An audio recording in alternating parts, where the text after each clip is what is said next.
идет. Сейчас будет, сейчас. Чуть-чуть осталось. Смотри, вбили, смотри, сейчас будет прилет. Пошел, все, прилет. Бах! Да, все, нет, он попал.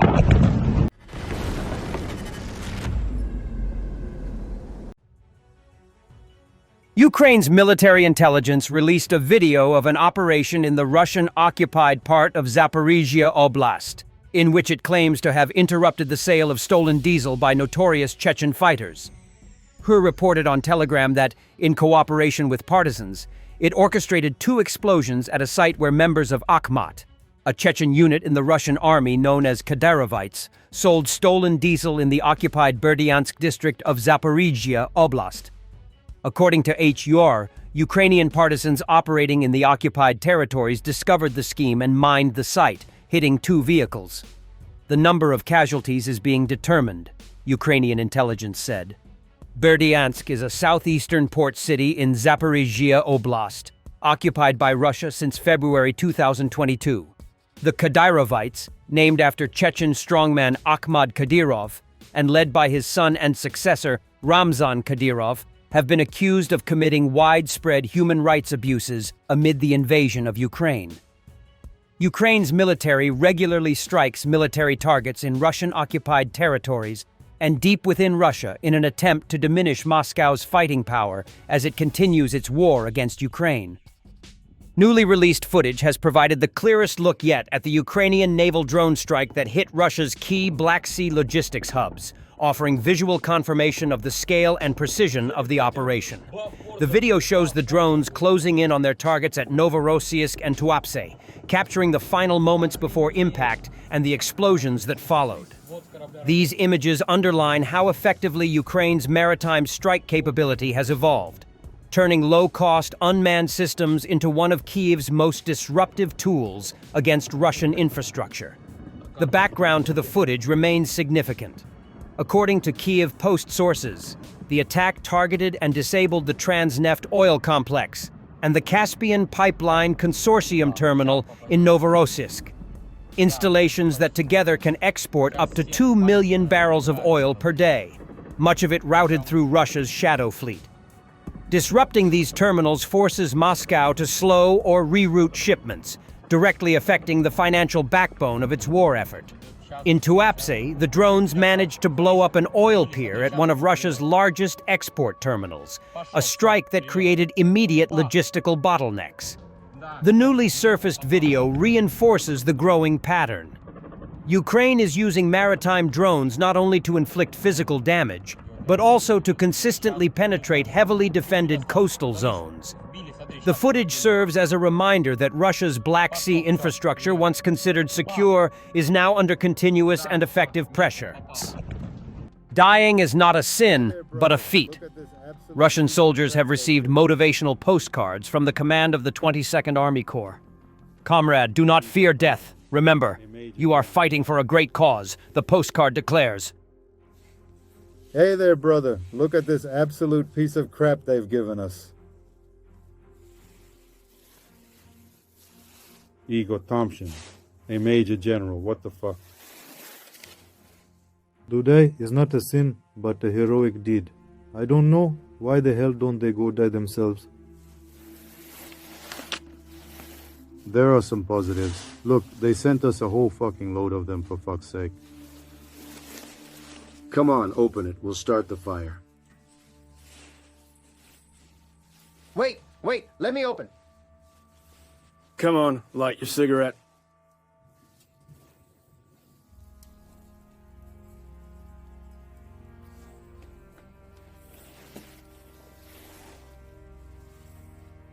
Well, that's just how it is, fuck. Let's just consider this. Fuck, help from the army command. Fuck. Don't make this crap from plastic bottles, that's all. Let's just give away the secret.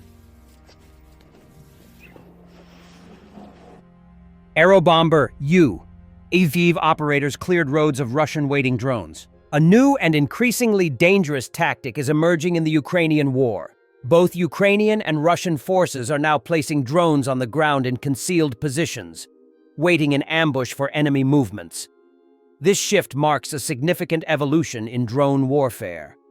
Instead of relying solely on airborne reconnaissance or loitering munitions, units on both sides are using small first-person view and quadcopter drones like hidden landmines. Operators position them in trenches, along tree lines, inside ruined buildings, or near likely approach routes, keeping them motionless until a target appears. Once an infantry group, vehicle, or supply team moves into the kill zone, the drone instantly launches from its hiding spot, accelerating toward the target with no warning.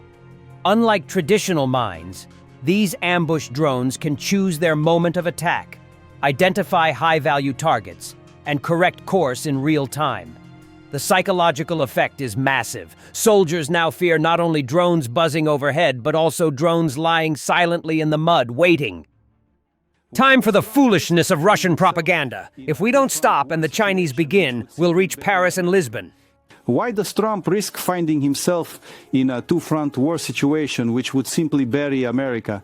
And they are very much afraid that we will strike, and your prophecies, they have a strong tendency to come true regarding North Korea and so on. So if we don't stop and the Chinese begin, we'll reach Paris and even Lisbon. There's no one left to fight there. That's why they are actually supporting Ukraine. Trump says there's no deadline for a deal between Russia and Ukraine. Talks are going well, he added, as negotiations over a revised settlement plan continue. Spoken with Rubio and Witkoff since that meeting? Yeah, I've spoken to them, and they're doing well. Ukraine's got some difficult little problems. We have some difficult problems, but I think Russia would like to see it end, and I know Ukraine would like to see it end. You just said that Ukraine has a little bit of problems. Well, what are we have those a corruption problems? situation going on, which is not helpful. And is that impeding the peace talks? I said it was going on for 3 years, right? Didn't I say it? For 3 years I said it, so I was way ahead of schedule. But I think that there's a good chance we can make a deal. Mr. President, A Russian soldier who returned from Ukrainian captivity and shot 7 of his colleagues has been declared wanted in Russia. The soldier, identified as Sergei Yakushev from the village of Kamenka, Leningrad region, fled after the shootings and is reportedly hiding from Russian authorities in the Belgorod region. According to Russian propaganda media, Yakushev returned from captivity, where he had been held since December 16, 2023, signed a contract, and was sent to the 83rd Motorized Rifle Regiment of the 69th Division, where the killings took place. Some Russian media outlets reporting on the search do not provide details on the motive or the charges against Yakushev. They note he may be armed and advise that authorities be notified immediately if he is located.